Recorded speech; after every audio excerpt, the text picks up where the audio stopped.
చాలా సంవత్సరాల క్రితం పర్వతాల మధ్యలో ఉన్న ప్రశాంతమైన సుందర్ వ్యాలీ గ్రామంలో మాయా అనే ఒక చిన్న అమ్మాయి ఉండేది. ఆమెకు ఆకాశం అంటే ఎంతో ఇష్టం. ప్రతి రాత్రి ఒక కొండపై కూర్చుని నక్షత్రాలను లెక్క పెడుతూ, ఒకరోజు నేను ఒక నక్షత్రాన్ని తాకాలి అని కలలు కనేది.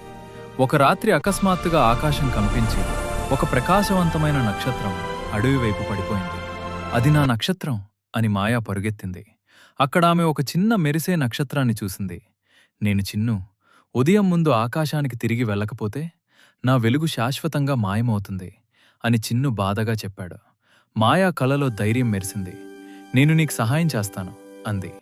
వారు చీకటి అడవులు, బలమైన గాలులు, జారిపోయే రాళ్ల మధ్య ప్రయాణిస్తూ సుందర్ వ్యాలీలోని ఎత్తైన కొండపైకెక్కారు. మధ్యలో మాయా అలసిపోయినా చిన్ను వెలుగు ఆమెకు మార్గం చూపింది. ఒక దశలో చిన్ను నిరాశగా, బహుశా నక్షత్రాలిక్కడికి చెందవు అన్నప్పుడు మాయా దృఢంగా, అవచ్చు, కానీ స్నేహితులు మాత్రం ఎక్కడైనా చెందుతారు అంది. చివరకు సూర్యోదయం సమయానికి వారు శిఖరాన్ని చేరుకున్నారు. ఆకాశం నుంచి ఒక ప్రకాశ కిరణం దిగింది. చిన్ను నెమ్మదిగా పైకి ఎగిరి, నువ్వు నాకు ధైర్యం ఇచ్చావు అన్నాడు. మాయా కన్నీటి నవ్వుతో, నువ్వు నాకు వెలుగిచ్చావు అంది.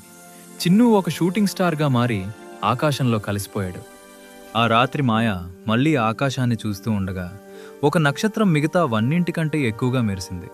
అది 2 సార్లు మెరిపించగా మాయా మెల్లగా నవ్వింది. ఎందుకంటే కొన్నిసార్లు మనకు నమ్మకం గుర్తు చేసే నక్షత్రాలే అత్యంత ప్రకాశవంతమైనవి.